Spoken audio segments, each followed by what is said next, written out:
Hey everybody, it's Yvonne back here with Freightbrokerchic, and I have got the master trainer with us today, back again, Dexter Levette, so yay.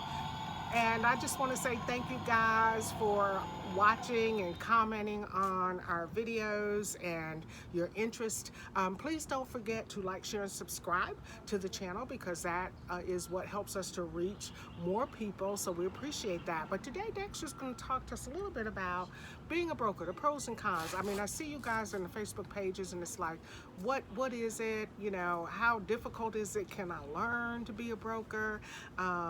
What do I need? Do I have to pay all this money and the training? And you guys have a zillion questions. So he's just going to try to cover a little bit of that today.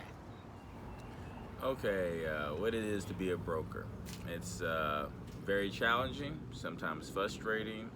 You have good days and bad days like you have on any job.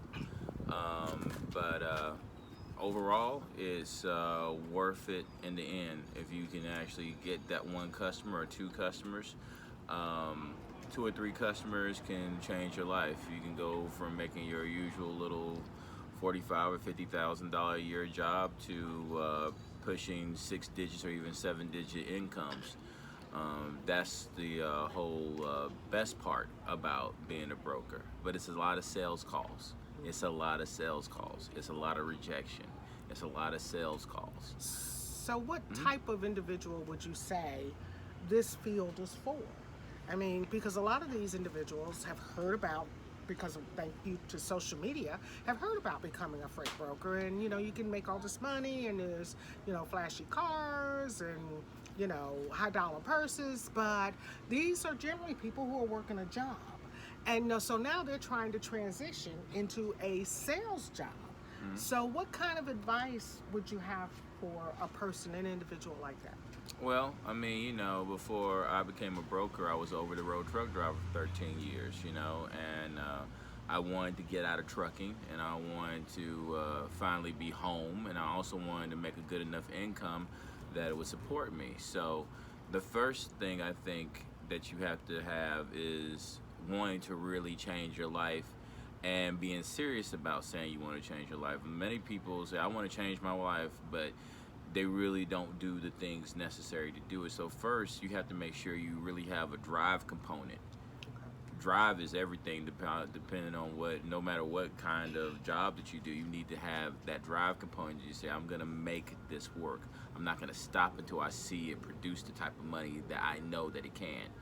Now, for me, I've seen the money, but for other people who are out there, you haven't seen the money yet. And it's sometimes hard to convince people that there's money here, but it is a lot of money here. Everything that you get, everything that you use, eat, buy, have in your house, your car, there's not a thing that we don't use on a daily basis that is not brought to us by a truck. Everything has been brought to you by a truck. So the thing is that there's a lot of freight out here. There's over 76 million shipping companies, manufacturers in America. Someone will give you the chance, but you just have to be making the phone calls or connecting on social media to actually get in touch with the traffic managers. So about how much time? Because I get that question a lot. You guys will email me and say, well, how soon can I replace my income? Or how soon can I start making money? For me personally, I always say, well, that's kind of a hard question because of some of the things that he just mentioned. Well, it is a hard question because it depends on a couple of things. It depends on how many sales phone calls you're making, what your possible customer retention is, and then actually getting someone to actually accept you and let you start moving their freight. When I first started out making my sales phone calls, it took me 6 months before I got my first customer, and then when I moved my first load with that customer, I lost the customer. And it was it was a hard day. I was just like, man, after 6 months, I moved my first load and I lose my customer on my first load because he had gave me a price, and once I went out to the market, I found out that the carriers were asking for more money, so I went back and asked him for more money, and he was just like, I don't do business like that. I gave you the price, we agreed on the price. I don't think I can do business with you. You're gonna be moving your price around. Good day, sir. And that was it. And but I didn't let that stop me. I didn't let it stop me because I've seen how much money brokering could actually make. You know, not all a bunch of glam and you know, McLarens and side door cars going up in Lamborghinis and, you know, beach trips and stuff like that. A broker is in your office waiting for the phone call or waiting for the email to come over to say, I've been invited to a bid, or you've been invited to move this freight for me or give me a rate.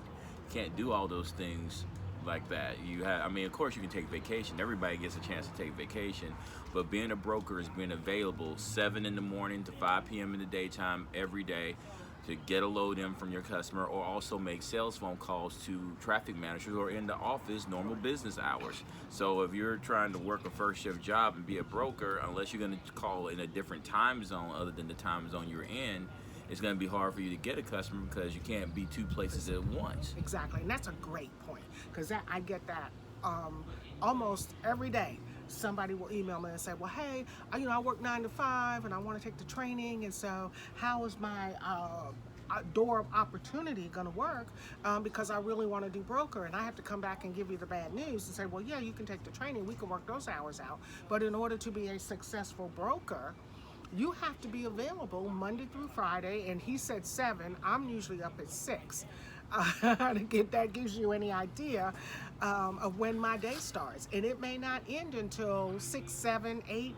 It has ended as late as 9:30 or 10 o'clock at night if I'm trying to book a load. So it's really, you're really a sort of a concierge right? service. Basically, yes, you're a concierge service to your customer, and you have to be available when your customer needs you. Even over the holiday, we were moving freight, we were recovering loads. So if we had been at the beach, yeah, sure, we take everything. As long as you've got an internet, that's the cool thing. As long as you've got internet service, you can broker freight. And a cell phone. And a cell phone. There you go. Internet service and a cell phone. You can broker freight from anywhere. Internet service, laptop, computer, and a cell phone. And a cell phone. You need those 3 things always. Right, because you're going to be putting out contracts, taking phone calls, calling people. So you do need all of those devices to be successful. But again, yes. Not sure why this is going out on me, but anyway, we'll keep going. So yeah, anyway, but again, so we just don't want to, we want to give you the reality of what it takes to be a broker. Right. I mean, when I decided that I was going to be a broker for serious, I went on and found a 2nd shift job and then a 3rd shift job, so I would make sure that I have my days free. So I work at nighttime and do broker in the daytime till I brokered enough and had enough customer base that I was actually able to quit the other job and actually only have brokering as my primary source of income. It takes time to build that. It's just like building a company. Amazon did not get big overnight. Amazon has been being built for the last 20 years. Cool. So the thing is you also have to look at this, is that this is a chance for you to own your own business. This is a chance for you to build your own business for yourself, by yourself, and have an income that you understand how it works, and you understand the business after I teach you, of course. But there will always be something to be moved. As long as there's humans on this earth, there's always going to be the need for logistics. There's always going to be the need for some type of transportation services. So you are basically in a what do they call it? Industry that is soundproof. Well, not soundproof, but proofed up. Recession-proof. Yeah, it's recession-proof, right? Yeah, it's definitely recession-proof. It's recession-proof. Yeah. There's always going to be something there for you to move. Exactly. But you have to be. It takes determination. Yes. It takes a lot of determination. So as a broker, you make your sales phone calls. You finally actually get somebody interested. They're gonna either email you a lane. And you're going to provide a rate for them, how much you will do the load for.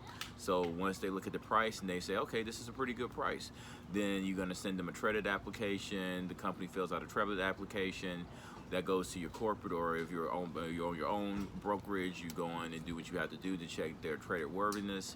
Then you set them up as a customer. Then you get the load tender.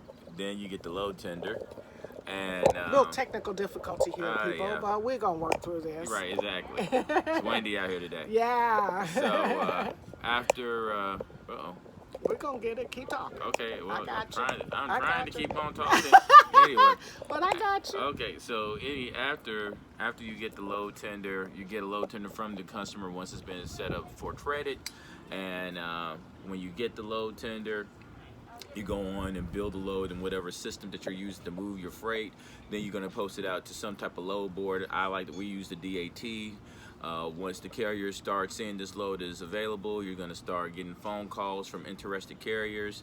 You know how much money you have on the load, so if the company is giving you $5,000 to move the load, and you figured out that you should at least make $500 or $600 or $700 profit, then you need to start bartering with the carrier a little bit lower than what your profit margin is, so you can protect your profit. That's the biggest thing, is learning how to protect your profit. And we have systems and things that we have pricing systems that show you how much profit you can possibly make on a load, and and we also teach you how to protect your profit. So then you go on, but let's just say you got $5,000 on the load, you go in and book it for $4,000, you make $1,000 profit, you know. And then of course, if the customer is happy and says, hey, you know what, you did that load so good, I got another 10 of those loads for you right now.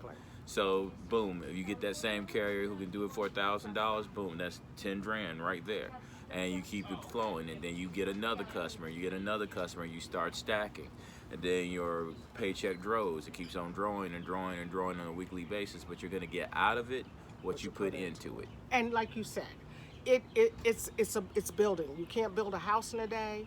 You can't do, you know, major things that take longevity, like building a business. If you talk to any business owner, they're going to tell you it wasn't overnight, and this is what you're doing. You're building your own business. So we want to thank Dexter again for his advice. Our next training is July 27th. So please go to the website. I will have that information in the comments where you can check it out. And again, as I said, call me. You guys know you can call me, you can email me. I respond to everything. We'd love to have you on our team. We just don't throw you out there. We follow through so that you really learn this business and become an excellent broker. So unless you have any closing words? No, just hope to see you, and I hope that if you want to, take our class and become part of our team. We're looking for new people, looking for new agents, looking for new customers. We're trying to grow this, so come and be a part of us. All right, awesome, you guys. We will see you next time here on Freightbrokerchic. Bye-bye now. Bye-bye.